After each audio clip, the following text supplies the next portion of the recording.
Hello and welcome to this review of Legoland, Florida.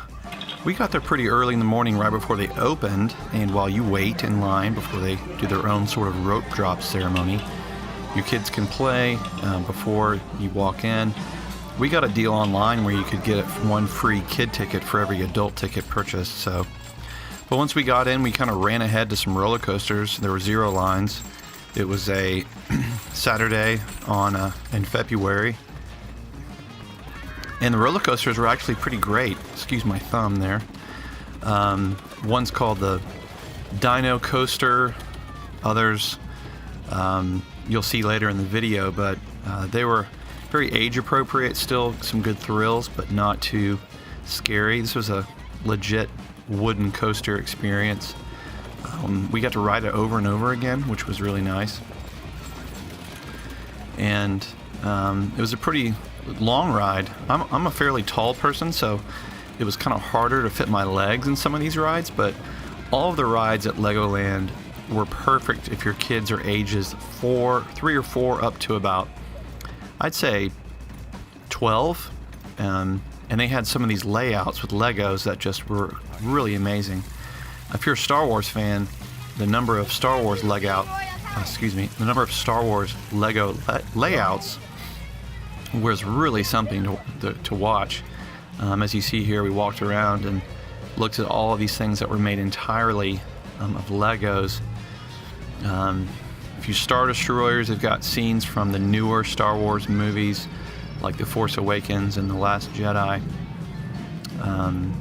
Just you could spend hours if you really wanted to, just sort of immersing yourself in this smaller scale. And then they have, of course, these full-size models made of Legos. Darth Vader, Darth Maul is around there. Chewbacca is nearby as well to take pictures with. But really impressive, fun time for our family. And here's a scene from The Empire Strikes Back, and seeing that battle scene. And they have little buttons you can push that play different sounds from the movie or scenes from the movie. To make it a little bit more interactive. And if you can see behind here, they have just big cityscapes of New York, Chicago, Los Angeles, all these different landmarks from around the country made entirely of Legos. And it was a lot of fun to walk around and look at all this stuff. And as you can see, there's not a lot of people. We had just been at Disney the day before at Disney World, so to leave there and come here was a different experience. It wasn't obviously as crowded. And we like coming in February because it's not quite as hot. And you might be able to get some incentives before you come in terms of discounts. Now, we did have to pay for parking. I believe it was, I want to say it was $19 as opposed to the $20 you pay at Disney World.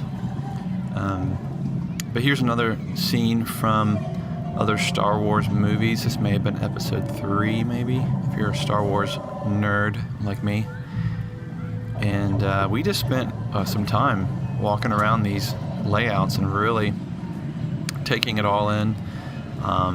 The price for the whole family wasn't that bad. A family of 4, we paid about $200 to spend the day at Legoland. And there's a few little things you can do there that you might not see advertised. You can do these free classes for kids with these build models.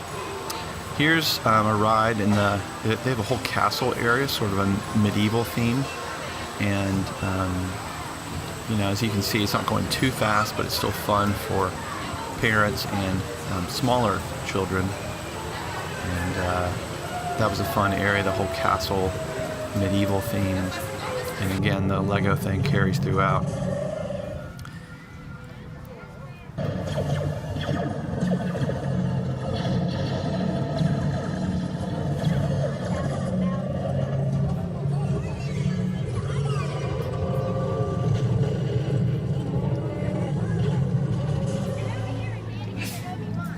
Here is some more of their cityscapes. Obviously this is Washington, D.C., and you can see the National Mall behind there, the National Monument. If you like model trains or anything like that, especially, this is such a cool thing to walk through. It's very unique, at least on the East Coast. I think they have one of these in California.